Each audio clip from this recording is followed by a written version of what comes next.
올라운더가 되지 마라. 주식을 시작하면 누구나 올라운더를 꿈꾼다.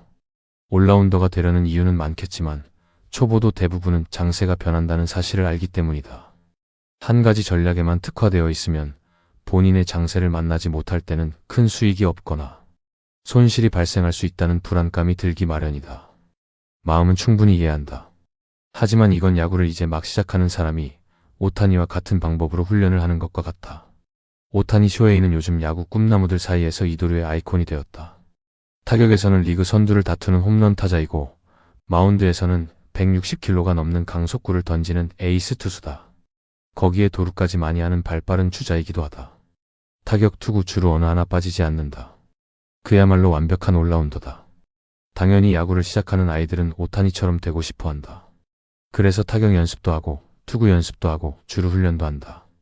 오타니가 하는 모든 것을 따라하려 한다. 하지만 아무도 말해주지 않는 사실이 있다. 오타니는 고교 시절부터 타격과 투구를 병행했다. 일본 프로야구 니폰엠에 입단한 이후에도 구단의 전폭적인 지원 아래 이도류를 확립했고 팀의 에이스이자 중심 타자로 활약했다. 메이저리그에서도 이도류를 이어갔다.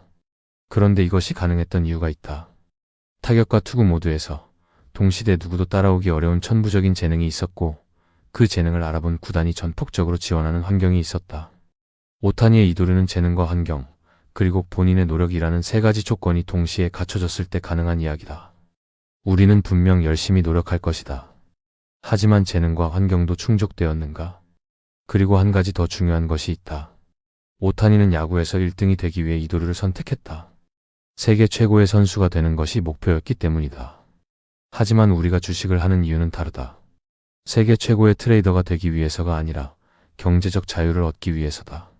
목표가 다르면 방법도 달라야 한다. 모두가 오타니일 필요가 없고 모두가 이도류를 꿈꿀 필요도 없다. 오타니가 되고 싶은 마음이 드는 것과 오타니의 훈련 프로그램을 따라하는 것은 분명히 다르다. 평범한 우리에게 필요한 것은 화려한 올라운더가 아니라 내가 가장 잘할 수 있는 한 가지를 완성하는 것이다. 주식도 다르지 않다. 주식을 시작하면 이런 말을 듣게 된다. 장 초반에는 시가 베팅으로 돈을 벌고 장중에는 돌파장에서는 돌파로, 눌림장에서는 눌림으로 돈을 벌고 종배장에서는 상승주 종배로 돈을 벌고 대형주 장에서는 대형주로, 테마주 장에서는 테마주로, 신규주 장에서는 신규주로 돈을 번다. 장세를 구분짓고 장세에 맞는 트레이딩을 접목하면 된다고. 하지만 이 말들은 지나간 결과를 설명하는 어구에 지나지 않는다. 결과를 보고 나서야 어떤 전략이 맞았는지 알 수 있다. 정말 우리가 그것을 다 맞추며 판단할 수 있을까? 여러 가지를 쫓다 보면 한 가지도 제대로 이룰 수 없다. 물론 올라운더로 성공한 트레이더가 있을 것이다.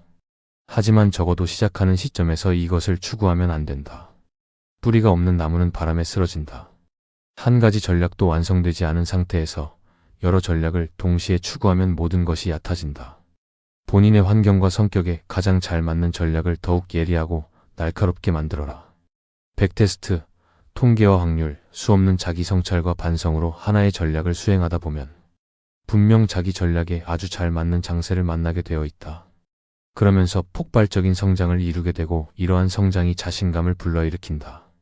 이렇게 한 사이클, 두 사이클이 지나게 되면 자연스럽게 시야가 넓어진다. 돌파를 하던 사람은 눌림이 보이고 눌림을 하던 사람은 돌파가 보이고 장중 배팅을 하던 사람은 종배가 보이고 종배를 하던 사람은 장중 배팅이 보이게 된다. 올라운더는 처음부터 되는 것이 아니라 하나를 완성한 이후에 자연스럽게 되는 것이다. 조급함을 버려라. 본인이 정말 자신 있는 구간과 전략을 만들고 그곳에서만 집요하게 싸워라. 그 구간만큼은 내가 오타니고 내가 메시고 호날두다. 이 구간에서 나는 지지 않는다. 이러한 구간이 있을 때 그리고 그에 맞는 장세를 만날 때 당신은 폭발적으로 성장할 것이다.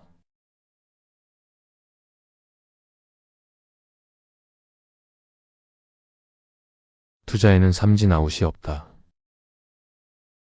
워런 버핏은 말했다. 투자에는 삼진 아웃이 없다. 공을 끝까지 보고 자기가 자신 있는 공에만 배트를 휘두르면 된다.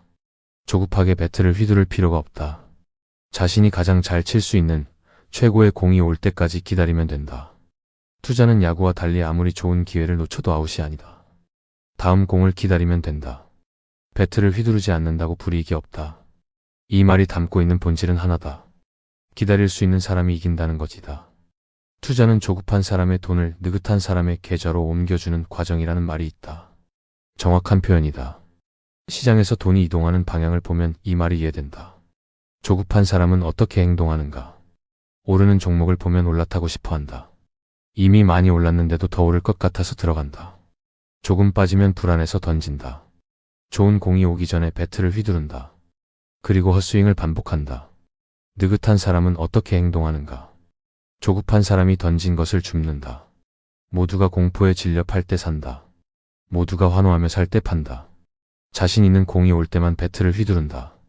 그리고 그 공을 정확하게 친다. 물론 기다리다 보면 좋은 공을 흘려보내서 아쉬운 경우도 있다. 하지만 좋은 공을 흘려보냈다고 시장에서 퇴출되지 않는다. 다시 배트를 고쳐잡고 다음에 올 좋은 공을 기다리면 된다. 시장은 이 두 종류의 사람이 만나는 곳이다. 조급한 사람이 내놓은 것을 느긋한 사람이 받아간다. 결국 돈은 조급한 사람에서 느긋한 사람에게로 흘러간다. 버핏의 말은 이 흐름의 어느 편에 서겠느냐고 묻는 것이다. 맞는 말이다. 깊이 공감한다. 하지만 읽고 나서 이런 생각이 든다. 정말 우리 실생활에서도 삼진 아웃이 없는 걸까? 현실은 조금 다른 것 같다. 달마다 나가는 생활비가 있다. 월세, 식비, 교육비, 보험료. 통장에서 돈이 빠져나가는 속도는 내가 좋은 공을 기다리는 속도보다 빠르다. 시장이 애매하고 마땅한 기회가 보이지 않아도 뭔가를 해야 할 것 같다. 이번 달 수익을 내야 할 것 같다. 그 압박이 배트를 일찍 휘두르게 만든다. 조급함은 의지의 문제가 아니다. 환경의 문제다. 빚으로 투자하는 사람은 더 심하다. 이자가 나가고 상환 기한이 다가온다. 기다릴 수 있는 시간이 없다. 최선의 공이 아니라 지금 당장 오는 공에 배트를 휘둘러야 한다. 버핏의 말이 사치처럼 느껴진다. 그렇다면 버핏의 말은 틀린 것인가? 아니다. 다만 그 말이 성립하는 전제 조건이 있다. 생활비 압박이 없어야 한다. 최소 1년 이상의 생활비가 투자 자금과 분리되어 있어야 한다. 그래야 시장이 흔들려도 기회가 보이지 않아도 기다릴 수 있다. 통장 잔고가 줄어드는 것에 쫓기지 않아도 된다. 빚이 없어야 한다. 빚은 시간을 압박한다. 이자와 상환 기한이 있는 돈으로는 기다릴 수 없다. 버핏의 말은 여유 자금으로 투자할 때만 성립한다. 역설적인 지점이 있다. 조급함을 버리라는 말이 오히려 조급함 없이 환경을 먼저 설계하라는 말로 읽힌다. 버핏의 말을 실천하려면 먼저 그 말이 성립하는 환경을 만들어야 한다. 그 환경은 어떻게 만드는가? 생활비 이상의 현금 흐름이 뒷받침되어야 한다. 다른 사업 소득이나 근로소득이 생활비를 충당해 줄 때 투자 자금은 온전히 투자에만 쓸 수 있다. 월급이 들어오는 동안은 투자 수익에 기대지 않아도 된다. 기다릴 수 있는 여유가 생긴다. 그리고 검소한 생활 방식과 절약으로 생활비를 일정 수준 이하로 관리해야 한다. 투자 수익이 커지더라도 생활 수준을 같이 높이면 항상 더 많은 수익이 필요해진다. 그 욕구가 다시 조급함을 만든다. 초반에는 근검 절약으로 생활비가 일정 수준을 넘어서지 않도록 관리하는 것이 매우 중요하다. 투자에는 삼진 아웃이 없다. 이 말의 진짜 의미는 기다려도 된다는 것이 아니다. 기다릴 수 있는 환경을 만들라는 것이다. 배트를 천천히 휘두르는 것이 기술이 아니라 천천히 휘둘러도 되는 상황을 만드는 것이 먼저라는 뜻이다. 좋은 공을 기다리는 능력은 환경에서 나온다. 의지에서 나오는 것이 아니다. 지금 당신은 기다릴 수 있는 환경인가? 생활비가 투자 자금과 분리되어 있는가? 빚 없이 투자하고 있는가? 이번 달 수익에 쫓기고 있지는 않은가? 그 환경이 갖춰져 있지 않다면 버핏의 말을 실천하기 전에 그 환경을 만드는 것이 먼저다. 좋은 공을 기다리는 것보다 기다릴 수 있는 자리를 만드는 것이 더 중요하다. 투자는 조급한 사람의 돈을 느긋한 사람의 계좌로 옮겨주는 과정이다. 느긋함은 성격이 아니다. 환경이 만들어주는 것이다. 차트 앞에서 종목을 분석하고 베팅하는 것만이 투자가 아니다. 이러한 환경을 조성하는 것도 투자를 위한 일부분이다. 환경을 먼저 설계하라. 투자는 반드시 그 다음이다.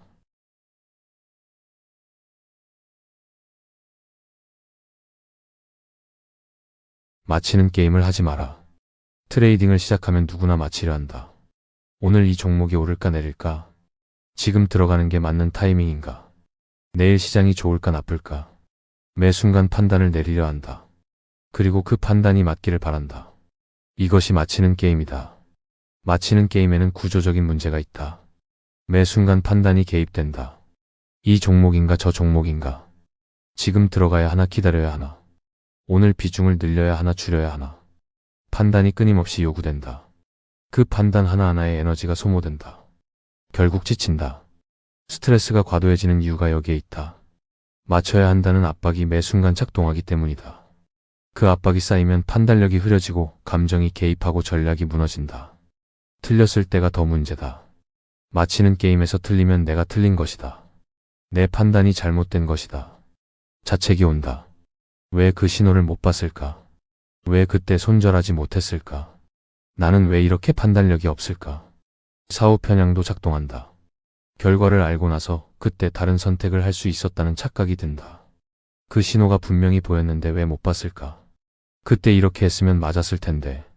후회와 상실감이 커진다. 그리고 배팅을 키우기 어렵다. 판단이 틀릴 수 있다는 불안이 있는데 크게 배팅할 수 없다. 확신이 없으니까. 확률 게임은 구조가 다르다. 판단이 개입하는 지점이 하나다. 조건이 충족됐는가 아닌가. 이것만 판단한다. 충족됐으면 들어가고 아니면 기다린다. 매 순간 고민할 필요가 없다. 조건이 왔는지 확인하면 된다. 에너지 소모가 줄어든다. 스트레스가 줄어든다. 판단의 무게가 가벼워진다. 틀렸을 때도 다르다. 확률 게임에서 손실이 나면 내가 틀린 게 아니다. 이번 매매가 손실 구간에 들어간 것이다. 전략의 확률 범위 아니다. 승률 60%의 전략은 40%의 손실이 반드시 온다. 그 손실은 전략이 실패한 게 아니다. 전략이 정상적으로 작동하고 있다는 증거다. 자책할 이유가 없다. 사후 편향이 끼어들 여지도 줄어든다. 조건이 충족됐을 때 진입한 것이다.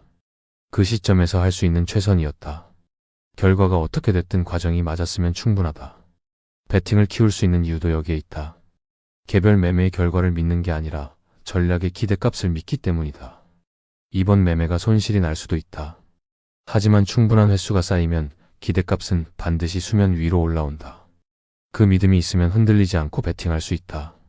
마치는 게임을 하는 사람은 매 순간 지친다. 틀릴 때마다 자책하고 후회하고 상실감을 느낀다. 배팅을 키우지 못한다. 오래 버티지 못한다. 확률 게임을 하는 사람은 다르다. 조건이 충족되면 들어가고 아니면 기다린다. 손실이 나도 자책하지 않는다. 전략을 믿고 반복한다. 시간이 지나면 기대값이 작동한다. 트레이딩은 마치는 게임이 아니다. 확률을 믿고 반복하는 게임이다. 마치려는 순간 게임은 이미 어려워져 있다.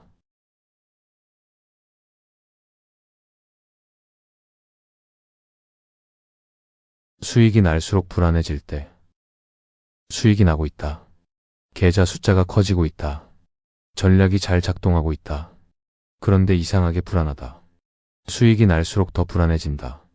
왜 그런가? 불안의 정체는 의심이다. 이 수익이 내 전략 덕분인가? 아니면 그냥 시장이 좋아서인가? 요즘 주변을 보면 수익을 내는 사람이 많아졌다. 나만 잘하는 게 아니라 시장 자체가 좋은 것 아닌가? 시장이 꺾이면 내 전략이 버텨줄 것인가? 이 의심이 불안을 만든다. 그런데 이 의심은 나쁜 것이 아니다. 오히려 건강한 질문이다. 수익이 나도 의심하지 않는 트레이더는 시장이 꺾이는 순간 가장 크게 무너진다. 수익을 전부 실력으로 착각하기 때문이다. 그렇다면 어떻게 구분하는가? 시장 효과와 전략 효과를 완전히 분리하는 것은 불가능하다. 불장에서는 좋은 전략도 수익이 나고 나쁜 전략도 수익이 난다. 지금 수익의 일부는 분명 시장 효과다. 그것을 인정하는 것이 먼저다. 하지만 여기서 더 중요한 질문이 있다. 내 전략이 왜 작동하는가?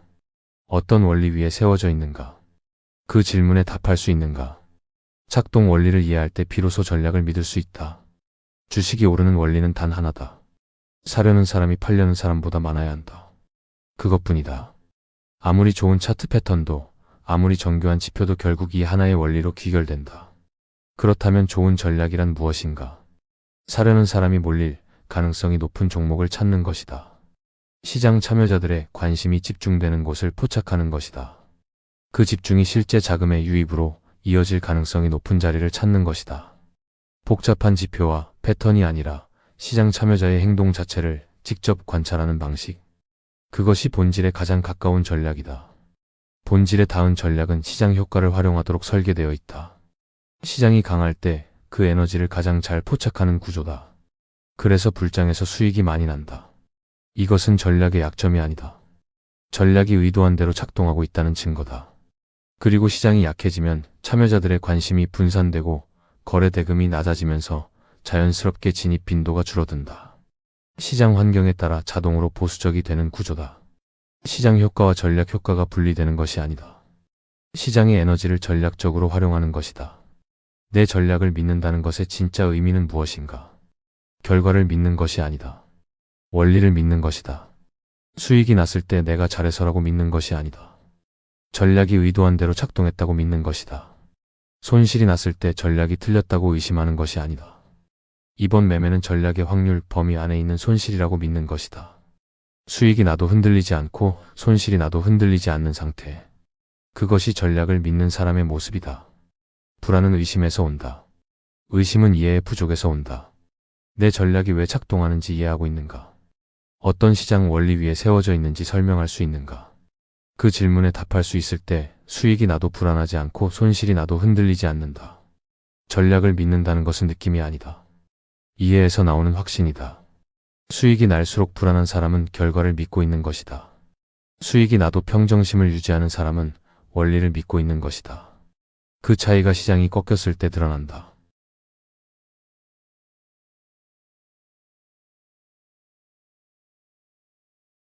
트레이더로 산다는 것. 어떤 트레이더는 장대 양봉의 기운을 받기 위해 빨간 속옷만 입는다고 한다. 처음 들으면 웃음이 나온다. 미신이다. 비과학적이다. 그렇게 치부하기 쉽다. 하지만 잠깐 다시 생각해보자. 이것을 미신으로 볼 것인가, 아니면 자세로 볼 것인가. 빨간 속옷이 실제로 수익을 만들어주는 것은 아닐 것이다. 하지만 그 트레이더는 매매 결과를 위해 자기가 할 수 있는 모든 영역에서 노력하고 있다. 옷 하나까지도 트레이딩을 향하고 있다. 그 자세가 핵심이다. 당신은 트레이딩 결과를 위해 할 수 있는 모든 노력을 기울이고 있는가? 프로 운동선수는 경기장 안에서만 프로가 아니다. 자는 것, 먹는 것, 쉬는 것, 생각하는 것까지 모두 경기력 향상을 위해 설계되어 있다. 시즌이든 비시즌이든 몸 관리를 게을리하지 않는다. 경기 전날 폭음을 하거나 수면을 줄이는 프로 선수는 없다. 경기 이외의 시간이 경기 결과를 만들기 때문이다. 트레이딩도 다르지 않다. 많은 트레이더가 착각한다. 심리 관리는 매매 중에 하는 것이라고. 차트 앞에 앉았을 때 집중하고 감정을 통제하면 된다고. 하지만 매매 중의 심리는 매매 밖의 생활이 이미 결정해 놓은 것이다. 전날 폭음을 했다. 다음날 코르티솔이 급상승한다. 판단력이 흐려지고 충동 조절이 어려워진다. 손절해야 할 자리에서 손이 멈춘다. 뇌동 매수를 한다. 전날 수면이 부족했다. 집중력이 떨어지고 감정 기복이 커진다. 작은 손실에도 과민하게 반응한다. 계획대로 실행하지 못한다. 자극적인 음식을 먹었다. 혈당이 급등락하면서 짜증이 늘어난다. 시장이 흔들릴 때 평정심을 유지하기 어려워진다. 매매 중 아무리 집중하려 해도 이미 몸과 뇌가 최악의 상태라면 소용없다. 경기 당일에만 훈련하려는 선수와 같다. 매매 밖의 생활을 설계해야 한다. 느린 호흡을 훈련한다. 명상을 루틴으로 만든다. 자연을 가까이 한다.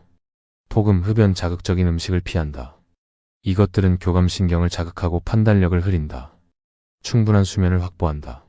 수면 부족은 코르티솔을 높이고 감정 조절 능력을 떨어뜨린다. 7시간 이상의 수면이 가장 기본적인 심리 관리다. 다시 빨간 속옷 이야기로 돌아가자. 그 트레이더를 비웃기 전에 스스로에게 물어봐라. 나는 트레이딩 결과를 위해 얼마나 많은 영역에서 노력하고 있는가? 전날 무엇을 먹었는가? 몇 시간을 잤는가? 매매 전 어떤 루틴이 있는가? 몸과 마음의 상태를 어떻게 관리하고 있는가? 빨간 속옷이 수익을 만들어주지는 않는다. 하지만 트레이딩을 위해 할 수 있는 모든 것을 하겠다는 그 자세는 분명 결과에 영향을 준다. 모든 생활이 트레이딩을 향하고 있어야 한다. 먹는 것, 자는 것, 쉬는 것, 생각하는 것까지. 프로 선수가 경기 결과를 위해 모든 생활을 설계하듯 트레이더도 매매 결과를 위해 매매 밖의 생활을 설계해야 한다. 매매 밖의 생활이 매매 안의 판단을 결정한다. 경기장 밖에서 이미 승부는 시작되어 있다. 할 수 있는 모든 노력을 기울여라. 트레이더는 매매 중에만 트레이더가 아니다. 트레이더로 산다는 것의 의미를 더 무겁게 받아들여라.